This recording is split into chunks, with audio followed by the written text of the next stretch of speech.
I'm back in the game. I'm back in the game. I saw that from Amanda Seales, by the way. I wonder how she's doing. Hey, y'all. So this is my review for the Real Housewives of Atlanta, episode 3. Yes, a ninja is late, but, you know, if y'all been keeping up with me, it's been a long whirlwind of a weekend at DragCon in LA, and I'm back. I just got off a flight, a red eye at that, and I'm just like, let me just jump into this content because I have so much videos to do. I really do. But anyway, yes, let's get into this episode. So we start this episode off with a montage of what the ladies are doing, and finally we're with Kenya, and she's scoping out the venue for her daughter Brooklyn's birthday party. She's turning 3, and it looks like she's gonna be spending 15 grand on this party. See, I never get this. Like, why spend that much money on a party that a child will not remember? I do not remember my 3rd birthday party. Do you? Her ex-husband Mark is brought up because she tells the party planner that she's not sure if he's gonna foot half the bill. Then we get some tea on that situation, and they are still not divorced. Apparently Kenya is blaming him for this. Like, they have child custody settled finally, so baby Brooklyn can't be blurred on here. But now they're fighting over spousal support. And I'm wondering who needs the spousal support here, because according to Mr. Mark, he told Kandi and them, take it all, I don't need the money, I can rebuild. Well, sir, now, Kenya may be lying, you never know, because, you know, she still is evil, even though I'm starting to like her. But, yeah, Mark seems like oh yeah, I'm at the 3-minute mark, I can't curse. Mark seems like an a-hole. And I'm guessing like the pandemic changed things, because he definitely said this before the pandemic, and the pandemic was hardest on what? Restaurants. So maybe he does want some of Kenya money. Next scene, we're with Sheree. She's headed to the gym to work out. I'm feeling the shirt, Sheree, joggers. You know what? I would even wear that in a review for Atlanta. She better market herself. She's learning 14 seasons in. Marlo is also joining her to work out, but she came there just to gossip. Even production picked up on that, and they're counting the seconds that she worked out. Of course, the first topic of conversation is still episode 1, Marlo's event. And Sheree is trying to tell her that it was just criticism by the ladies. Well, Sheree, you did not approach Marlo like that. You approached her as if the ladies were talking shit. And that's just how Marlo took it. So this is your fault. Like, honestly, everyone who went to Marlo's event was going in on her, whether it was in person or in the confessionals. Now, we cut to Marlo in her confessional saying she's taking up acting lessons. And she says, oh yeah, you can check my IBMD. IBMD. Okay, I don't know what that is, but I'm guessing she meant check her IMDb. And I think someone petty on Twitter checked it out, and it's blank. But one thing you can check about Marlo is her charges. Her charges. So the next topic of conversation, Marlo brings up to Sheree that she heard from Kandi, and Kandi heard from Drew that they share the same assistant. And that assistant, the sissy assistant, said that Sheree don't pay. Now, of course, Sheree denies this, but let me pause right quick, because I used to be an assistant for, you know, certain people that used to be on Insecure. And I will say, treat your employees right. If someone is working that close to you, it will behoove you, if you don't have an NDA, to have an amicable split and treat that person right, or else your business will be in the streets, okay? So even though the assistant is messy, it's like, if you don't get paid and you have a disgruntled person at work for you, people talk, whether it be assistants, hairdressers, makeup artists, production, they all talk amongst each other. And that's why people say Nicki Minaj ain't shit, because she really is a bitch to everyone that works for her. So moral of the story, treat the people that work for you kindly. Now, Amanda, she paid me, but you know, was it on time? I mean, that's another thing, but at least she paid me. Anywho, Sheree says that she's a little bothered by Kandi, who knew this information, but instead of going to her, she went to Marlo to spread the mess even further. And Sheree has a point. Like, if my friend has some gossip about me, they don't tell me, but they tell the next person that knows me. And she brings up another good point, that Kandi doesn't like being the face of a rumor either. And then production flashes back to season 9 with the whole sex dungeon thing and drugging people. Kandi likes to do her mess on the low. Like, she's still likable, but she is just as shady as these other women. She just does her dirt in the dark. As far as Drew's sissy assistant, Sheree says she actually got some tea from him about Drew's husband. Okay, Sheree, so you do know him. So how do you know him? Did he work for you? Or was he just, a sissy minion that wanted to work for you? I don't know. Like, she does admit that she knows him, though. And I believe the rumor that the assistant told Sheree was that Drew's husband is gay. We don't want his toxic ass. He can stay right over there on the straight side. So the next order of business, since no working out or exercise is going on, Sheree carries a bone to Marlo, telling her what Kenya had to say about her. Now Marlo keeps taking this bait, but why isn't she mad at Sheree? Because Sheree is the one that's feeding Kenya and Marlo the insults that each other said. Like, she keeps perpetuating this mess. It's like a circle jerk of he says, she said. I don't think that's a great analogy. Marlo says regardless of what Kenya says about her, she's still going to go to her daughter's party. She's doing it for little Brooklyn. I honestly think Marlo just wouldn't miss camera time. Next scene, we're with Kandi talking to her agent about her multiple jobs, one of them being the play that she's producing. We find out that she invited all the ladies to New York, I think for opening night or just to see the play. We cut to Kandi in her confession and she says it's a dream of hers to be an EGOT. Now I can see her getting the T, the T, but the E and the O might take some work, but follow your dreams, girl. So as she talks to her agent, Todd comes in and they're talking about her schedule, and of course, Todd has to make it about him and says her schedule's gonna be hard on him as well as the kids. I would say, imagine if the roles were reversed. Like, it would be no issue if the man was doing all the work and the woman was at home with the kids, but it's the other way around. Candy's the businesswoman, she's a go-getter. Like, Todd is stuck in these gender roles, and I think he also has a little bit of Napoleon complex because he has to be 5'6", 5'7" at the most. He also says in his confessionals that the sex life is trash too. They only having sex 2 to 3 times a week. That's not bad to me, personally. But hey, to each his own. And especially for a married couple, a working married couple, 2 to 3 times a week? Lord, so now they're having a full-blown conversation about Todd not feeling included in everything that she's doing, as if he has to be. He's just so ungrateful to me. I'm sure all these ideas and business ventures that he has is funded by Kandi's income. And mind you, do they still have the agent on Zoom? So the agent is hearing all of this. So they're still going back and forth. And Todd mentioned that there are some things that you do that I don't get credit for. And I'm guessing he's talking about the restaurant. But hey, the restaurant is named after her family members. It's funded by her money. And, she's the star of that show. So Todd, if you got to be in the background, whatever. At least you still benefit. He has a lot of fucking nerve, but if Kandi likes it, I love it. Kandi says she feels as if Todd is being resentful, and I think she's right. Meanwhile, we see the agent is definitely still on the call and heard every word they were saying, and Todd even asked him his opinion on the matter, and the agent, Kandi's agent, was smart enough to stay out of it. So next scene we're with Drew shopping with her gay minion, Anthony. Lord, he is a walking parody. Seriously. Like, y'all, he sounds like Myrtle Urkel from Family Matters. Miss Sheree, she don't be paying on time. Let me just tell you that. Because Georgia Power, they waits for nobody. I'm actually kind of dressed like him too, actually. I have the jean jacket and the white shirt. Oh my God. I just realized that. Drew tells her sissy minion the first time she met Sheree at Marlo's gala, and she felt a little slighted and shaded by Sheree's comments. All Sheree said was, I heard so many things about y'all. And then they made a thing, hope it's only positive. It's just like, yes.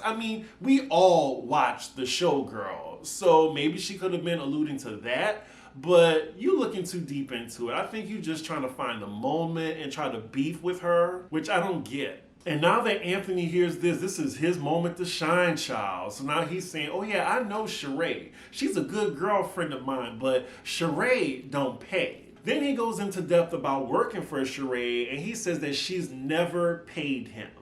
Now, I'm thinking he was just a desperate sissy who wanted to be, in the spotlight and try to have some sort of vicinity to a reality show, much like he did with Basketball Wives, because if y'all didn't know, he stirred up the mess between Jackie and Malaysia. Go look at the clip. I think Evelyn called him up or whatever, and they were just laughing at him. He's a joke, really. And I really think it was that. Like, he asked to work for Sheree, and Sheree was like, oh, free labor? Of course, I'll take you as a sissy minion. And that's probably why she didn't pay him, because there was no type of documents or anything signed saying that she would pay him. He then says Sheree tried to fraud a friend of his and didn't want to pay $25,000, so he had to cut ties with her. I think this is an easy rumor to pin to Sheree just because, of what we know about her. Kind of like it's easy to lie on Chris Brown about abusing women because it's not far-fetched. And Sheree, her not paying somebody, it's not far-fetched. So while they're gossiping, Drew gets a phone call from Sonya. She says she got into an accident with an 18-wheeler as she was backing out. And she seemed a little shaken, and I think she implied that she needed a ride, and Drew offers. I'm not really sure why Drew would be the first person she would call, or maybe they're actually real friends in real life, so it's that. But why didn't she call like her mom or her sister or her brother-in-law if her husband was busy? So I just thought it was a little weird. I mean, of course, I don't think it was staged. You wouldn't stage a car accident, but I'm just surprised Drew was the person that she called. So Drew has to pick her up, and the assistant tells her, oh, so no tacos? He don't give a shit about these women. He's worried about his camera time. So Drew then arrives to pick up Sonya, and it looks like she's going to be her personal driver for the day. Next scene is the day of Brooklyn's birthday party. We get a little montage of the ladies getting ready. We then get to Sonya. She's telling her husband about the car accident. And now we're back at Brooklyn's birthday party. Kenya gets there at 12:30. I'm assuming it starts at 1 o'clock. Now, Kenya should have known these ladies were going to be late, and she should have told them an earlier time. We see it's now 2:05, and people are just arriving. Sheree is the first of the ladies to make it, and she asks Kenya, is Drew coming? And Kenya says yes, so we know we about to get some mess later. Okay, Sheree, let's discuss this confessional look. You are 2 for 2 now, ma'am. Like, what is this? What is this? Is this your take on Elvira? This is right in line with that ridiculous platinum blonde wig that she wore a couple seasons ago. Seriously, what is this, Sheree? So more of the cast is arriving. We get our first appearance of Moneta. She's the new friend of. If you're not familiar with her, she is Neo's ex along with his baby mama. She essentially knows Kandi, but I'm guessing she already met Kenya. Moneta, you came to this party very underdressed. I'm kind of disappointed. It looks like she don't want to be a peach holder the way she showed up. Like, she losing already. I love how everyone is arriving to this party late. We see Drew arrive, but Sheree is keeping it cute for now. Oh, Lord, we have Drew telling her business again, this time to Sonya. She's saying her and Ralph, I think, are sleeping in different rooms right now. And then later on, we see she found his credit card receipts. I'm tired. I mean, it's not right, but it's okay for her to leave the show. So Kandi finally arrives, and she is 3 hours late. Now, Kenya teases her about it, but I don't think she's really pressed. Like, Kenya wants to get to her shady game that she's about to play at a kid's birthday party. Now, speaking of inappropriate games, can we rewind back to Ultimate Girls Trip when she had a problem with Cynthia playing a messy game? And this was actually an appropriate time because it was all adults. But now, Kenya wants to play a game that, is inappropriate for a child's birthday party and can start mess. That's okay. Double standard. And I'm still on Cynthia's side when it came to that show. We see the ladies tending to the kids for a bit, and Sonya's son is bad. Oof. I am not motivated to have children anytime soon. And then we see Marlo talking to little Brooklyn, and it's actually very cute. And she's telling her how to hold a teacup. Don't put your pinky out. That's the ghetto way. I actually think Marlo is how I would be around kids. Just talk to them like adults. So the ladies are all finally seated, and the first game they play is just for fluff. It's a trivia game about Brooklyn. After that, we get to Kenya's messy game called Shady Tea. So all the ladies write on a piece of paper, shade, or rumor that they heard about somebody at the table, and they don't write their names on it. It's all anonymous. So then they go around the table and choose a paper, and they read it aloud, and then the person who it's about, they clear the rumor up. What can go wrong? The first question is targeted at Monietta and her fake tits. She says, oh, these are all real. The second one, Kandi draws the paper, and it just so happened to be about her. And the rumor is that Kandi sucked dick in a locker room? Who said that? And I appreciate that somebody at the table said it. Like, that is shocking that someone would have the gall to say that, especially at a kid's birthday party. I think it was Marlo personally, or maybe Sheree, because we know that Sheree was a little pissed at Kandi. This basically turns into the mystery of the episode because the person who wrote it, they didn't fess up. That is some chicken shit. And Kandi is clearly bothered. She's like, who did this? Who did this? And oh my God, the confessionals. So we cut to Marlo. She's like, in a locker room? Did she go to college? Then we get to Sheree's confessional. And she says, well, I didn't write it, but I wouldn't be surprised. I mean, she sucked dick everywhere else. Deceased. Like, this is the Atlanta, the old Atlanta that I watched. Like, the confessionals were hilarious. Like, we 3 episodes in, and this was funny. Sheree continues and says, why would she be offended?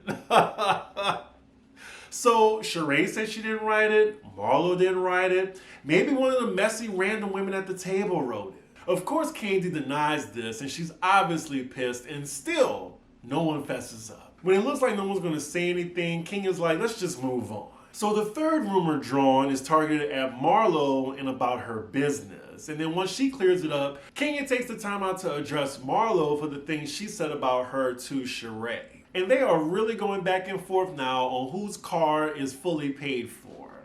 This is as basic as it is petty. So now here come the insults. King is talking about Lay Archive and how it's mispronounced. And then Marlo gets on Kenya's inspired Chanel outfit. They decide to move on, but why are they still playing this game if it has this reaction? So the next and final rumor, of course, is targeting Sheree not paying her assistant. Now, at least Drew, I'll give her credit that she owned to writing that. I'm not really sure why she's targeting Sheree, because Sheree didn't do anything to her. But Sheree is getting Drew together right now. She even catch Drew in a lie, because Drew was like, oh, I didn't tell anybody else. She's like, well, you told Kandi, and Kandi told Marlo and Kenya. And now that Kandi got dragged into it, she's saying that she didn't tell Sheree because she wanted to give Drew the opportunity to tell Sheree. So instead, she told everybody else. Okay, Kandi, okay. We see Drew keep interrupting Sheree as she's trying to make her point. And finally, Sheree says, are you going to shut the fuck up so I can speak? Now, you know, we're still at a kid's birthday party, and now they're going back and forth. So now they get to the topic of assistants, and Drew says she has 3. For what reason? I don't know why. But then a random woman at the end of the table says, oh, is that one of the assistants who said her husband was gay? Oh! Drew was not expecting that curveball. And I'm sure Sheree coached that woman to say that. Drew's demeanor changes drastically now that what she was given is now being thrown in her face. Now I have 3 thoughts about this. First, Drew has no right to be angry because she was doing the same thing to Sheree. Second, this means that the sorry thirsty sissy is playing both of y'all for camera time. So why aren't y'all confronting him? And then third, you know, it's a little bothersome that, again, we have like a gay rumor about the husband, because we all know, like, it's tired, it's rooted in homophobia, and we've seen this on Atlanta before. It was with Apollo, we heard it with Kim Field's husband, and now this. I just noticed that it happens on Atlanta a lot, and so far, 100% of the time, it's incorrect and it's just used as an insult. But anywho, Drew has now turned that her husband is now the topic of conversation. She's going at it with this random woman. And as they're going at it, you have a random Karen at the table. I'm guessing one of Kenya's white friends. She's like, this is a kid's birthday party. This is embarrassing. We see Marlo like, girl, them kids not even over here. I'm with Marlo. Bitch, you knew what time it was when they were filming. You knew something was going to happen. Calm down. You looking for a moment. Get the fuck out. Kenya's trying to calm the Karen down. Like, this white woman acting like she is at Apple Care right now. I was told by Apple Care. She's then escorted out by Kenya's assistant. Now, what made the scene even more funnier is Marlo high-fiving the white woman next to her with her kid in her arms, like just enjoying the mess too. She's like, oh, you're good. Becky came for the mess, just like I would if I was there. Fuck them kids. But Sheree versus Drew continues, and Sheree calls Drew a ditzy bitch. And now they're both calling each other bitches, and they're getting louder and louder. And now Kenya has to step in to calm things down, and she decides to end the game that she started. Kenya and Kandi then tell Drew that her assistant is the one she needs to be mad at, not Sheree or this random woman, because they're just repeating what your assistant said. So now it gets weird because Drew then says, oh yeah, well, I put him on probation. So then Kandi's like, probation? Because Drew's making it seem like, oh, she already knew that the assistant said this rumor. And now everybody is confused. They're like, oh, so you knew he said it? And then she's like, oh, wait, I didn't hear that. Girl, get off the show. Get her off the show. Like, she is doing stunts and shows right now, and I don't have time for it. She is late. She is tired. She is a poor man's Megan Good, trying to look for fame at any cost. I'm tired of it. She looks a complete fool now. You telling me she didn't hear what that woman said at the end of the table, that her assistant said that her husband was gay on the low? I don't know. I'm moving on. And it seemed like at that point, the ladies decided to move on too. They put a pin in this conversation, and then they all go to sing Brooklyn happy birthday. So next we see the ladies gathered by the door. I'm guessing everybody's getting ready to leave. And before they do, Marlo tries to be the voice of reason and saying, you know, y'all talk a lot of shit about my event. I don't have any hard feelings. You know, me and Kenya argue all the time, but we never get personal. Marlo, I'm not sure if that's true or not. But then Drew interjects and says some stupid false comparison about what Sheree is doing. The difference between you and Sheree with the rumor, Sheree didn't really tell anybody until she heard you gossiping about what the assistant said. Drew's weak defense is, oh, well, I'm just gossiping about somebody not paying. But y'all actually talking about husbands. Girl, have you watched the show? This is all fair game. You should never brought the rumor up if you didn't want that right back in your face. Sheree was ready for you. Sheree then tells Kandi that they need to have a conversation because she's still mad at her for not coming to her about this rumor first before she went to Marlo and Kenya. Sheree even pulls a Mariah on Drew. She's like, I don't know her. And then Drew is like, I'm not her. I'm standing right here. Sheree is like, her. And then Kenya tries again to break up the conversation, but they still going at it. Kandi then reminds all the ladies that, you know, we're all going to New York, just letting you know that's coming up. And when Drew hears Kandi says that, now she's getting out of pocket. She's like, it's going to be fun. It's going to be fun. She's in Sheree's face. Hands in the face. Don't do hands in the face, especially with Sheree. Really, Drew? Sheree will lay your ass out. And everybody knows it. She's getting an advisory from Kenya and Kandi about, you're going to get your ass whooped, girl. Kandi even says that Sheree has a strong right hook. Drew says, well, I got strong everything. Drew, I hope you got strong health insurance because when you in the ambulance on your way to the hospital, it's going to come in handy. So then Drew and Sheree are finally separated, and that is where the episode ends. We also hear from Kenya on Watch What Happens Live that that scene went on longer and was much worse. To which producers, I'm wondering, why? Why? But yeah, I really enjoyed this episode. A lot of laughs, a lot of shade. I was entertained. But yeah, this was a great episode. It had great confessionals, great shade. I was entertained throughout. And again, you know, Drew, that Drew Sidora. Every episode I'm going to say I'm tired of her. I think she's embarrassing herself. I think production is definitely using her to make her look like a clown. I don't know. Like, I want to like her, but nope. she's gonna have a rough season, like a Camille type season, season 1 on Beverly Hills. She's almost more annoying than Teddy, and I mean it. Also, we hear that the ratings are a little low and not really Atlanta expectations, at least over 1 million. The ratings for this episode just came in and it's 833,000. I mean, long as it's in the high 8s and 9s, I wouldn't be worried. But when it gets to the 6s, yeah, everybody on Atlanta, I would be worried. Because then I would say it should be the final season. But again, I'm going to watch regardless because I really love this episode. I'm loving the season so far. How about y'all? Y'all let me know in the comments. But anyway, y'all know I got a bunch of videos to do. So make sure y'all like, comment, and subscribe. And I will see y'all for Basketball Wives. Bye.